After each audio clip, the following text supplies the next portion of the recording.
Assalamualaikum warahmatullahi wabarakatuh.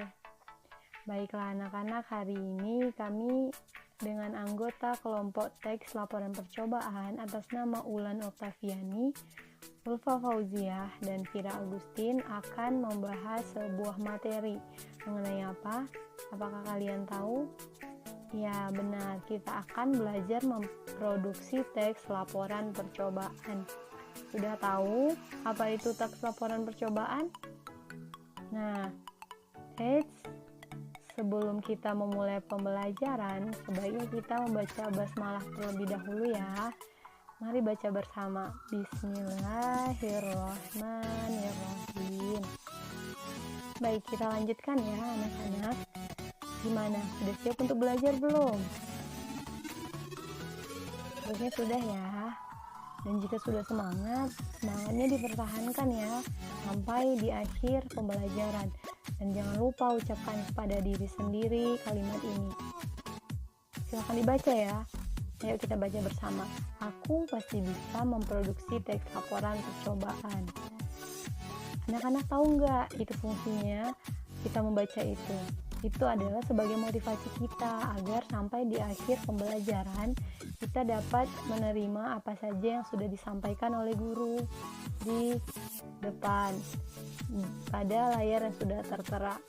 Baiklah, kita akan mulai pembelajaran ya. Kita akan belajar mengenai memproduksi teks laporan percobaan. Ada 6 poin yang akan kita pelajari di sini. Yang pertama, menentukan judul laporan teks percobaan.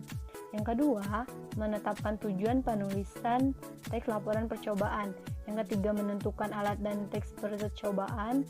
Yang keempat, menyusun langkah-langkah penulisan. Yang kelima, mengembangkan hasil laporan. Dan yang keenam, itu kita akan merevisi ya anak-anak.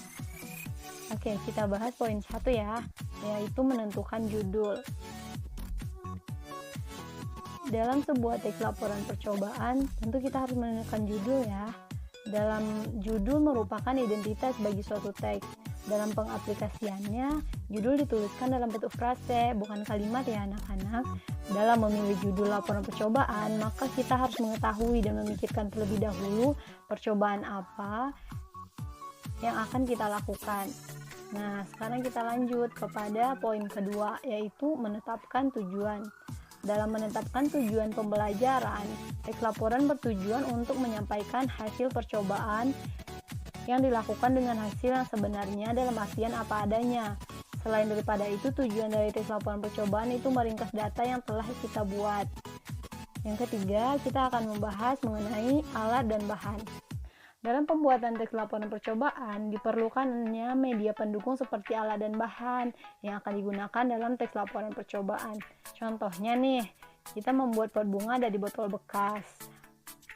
Jadi, kita pasti membutuhkan alat dan bahan yang diperlukan, yaitu seperti botol, gunting, dan yang lainnya.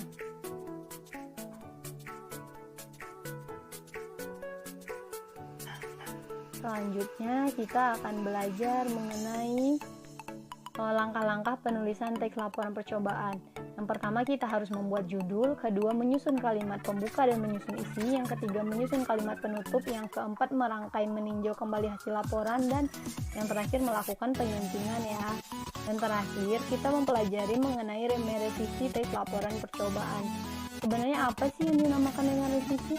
Merevisi berarti melakukan perbaikan kepada yang lebih sempurna lagi, baik itu EBI atau apa saja yang kita tulis dalam sebuah teks laporan percobaan.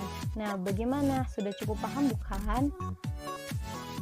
Jika Anda kurang paham, silahkan baca lagi materi yang sudah diberikan ya. Dan jangan sungkan untuk bertanya hal-hal yang tidak Anda ketahui. Baik, sekian materi kita hari ini. Sampai jumpa minggu depan. Assalamualaikum.